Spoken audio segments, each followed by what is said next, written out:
Hey, this is Shuzi. I'm always intrigued by the quality and texture of the paper used for Japanese painting, called washi paper.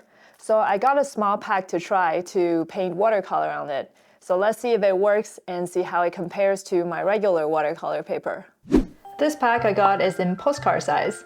I got 15 sheets in here, and the Japanese letter here translates to King of Ramie. I guess they're really proud of this paper's quality. And it does have the premium look. It has a slight sheen to it and has very fine vertical textures, and some very subtle mold press marks, similar to what you see on watercolor paper. Out of curiosity, I took out my watercolor paper to compare. The texture is kind of in between hot press paper, which is very smooth, and cold press paper, which is textured. They are all very strong paper, but washi paper is slightly thinner. Well, so much for the comparison, and let's start testing. I put a few drops of water on the blank area. They were soaked right in. I'm shocked how absorbent this paper is. This is gonna make the painting very difficult. Well, if I stick to the usual watercolor technique. Then I mixed up the paint and started from a corner, a less important spot. This is totally different from watercolor. It's almost like painting on a napkin or paper towel. This means that you better not expect any further movement on the paint once you put them down on the paper. So let me show you on watercolor paper. If I put down some paint on dry paper, I can still cheat and move it around. And where the paint stops moving, it creates a hard edge. On washi paper, once you put it down, that is it. You cannot push it around. It's much less forgiving if I stick with the watercolor way of painting. The new paint I put down in the wet area just melts into the existing paint, creating a really soft gradient. And it's not easy to create any watermark. Even if I put down quite a bit of water, it's soaked right in right away, leave very minimal mark. So if you like wet and the smooth gradient, you will like this. I don't know much about Japanese painting, except that there can be many steps and materials and techniques involved. But maybe this is why Japanese painting are usually done with an ink outline or done in an abstract way by painting large strokes to describe the shape.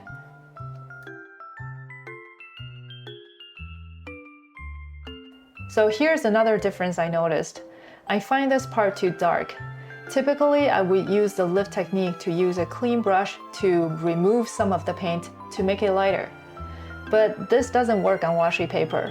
All the paints are deep inside the fiber, not moving at all, even if I scrub hard. As I continue to paint, I find the capybara gets bigger and bigger. The nose expanded so much as well, looking kind of weird. The paint travels very slowly but keep moving for a long time. So it's really hard to tell how much they'll expand and how big of the shape you'll end up with. And yes, I'm painting a capybara. I got intrigued by capybara because I played with one in a zoo in my last trip to Japan. They're so chill when I was feeding them, so I just had to put this one in this pose. But at this stage, you probably cannot tell what pose he's in. Without outline, this is just a fuzzy mess. To this point, I think this is all I can do in this wash. I'm just gonna treat it like my first wash in watercolor, not worrying about the shape and just put down the color. This feels really wet, so I'm just gonna let it dry first before I add more details. As I was waiting for the painting to dry, I did some small doodles just to learn more about the washi paper. On a second thought, maybe I should have done this first. It seems the painting looks so much better with an ink outline. I'm also trying to find out how much the paint will expand after I put it down in a circle.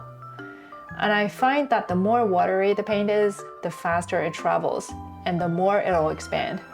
If I use a thicker paint, most of them will stay within the circle.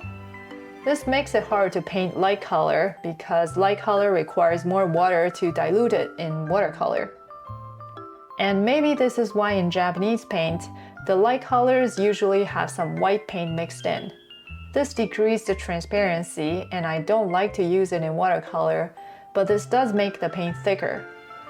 I was also trying to test out how thin of a line that I can draw with a brush, Because this capybara painting is just a warm-up.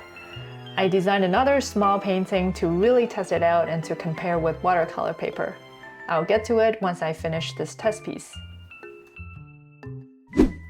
After at least an hour, this is finally dry, but it's really buckled and is now in a bowl shape.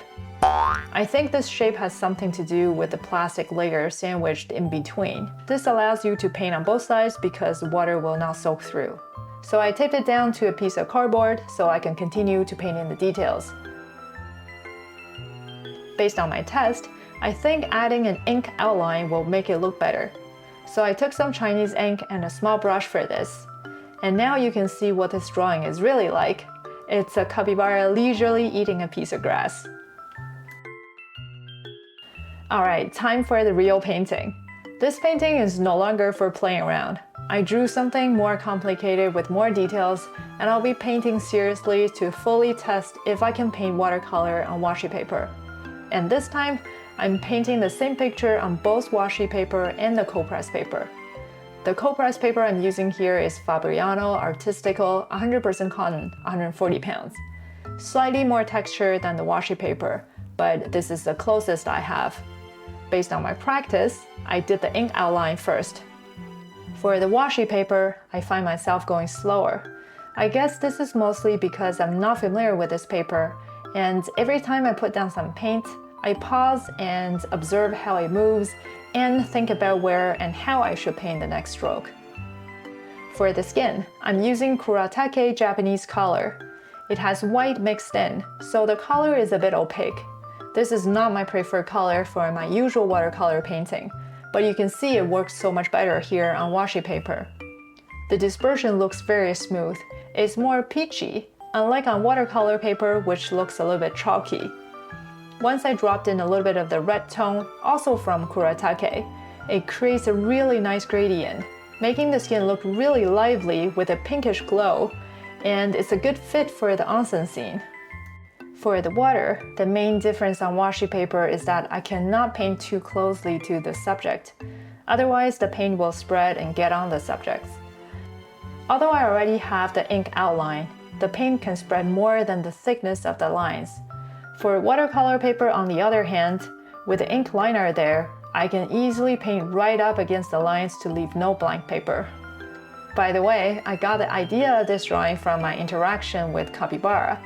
But since I was not familiar with them, I went to look them up online. Apparently, they really like hot springs, especially the one with yuzu, a type of Japanese citrus fruits. And that's what I drew floating in the water. And since they're really mild-tempered, I'm sure they wouldn't mind cuddling with a cute girl. Although in real life, their fur is quite stiff and not the fluffy type. Here are the finished paintings. Can you tell the difference immediately? I tried to make them comparable by changing the way I paint, so hopefully the difference we see here are only due to the paper. From what I see up close, the black lines are less sharp on the washi paper. The color gradient is super smooth, gives you the traditional Japanese ink drawing look, which I find quite nice. So which one do you prefer? And did this video make you curious to try washi paper? I know nothing about Japanese painting, but now I'm definitely intrigued. So if you have any tips or knowledge to share, let me know in the comment.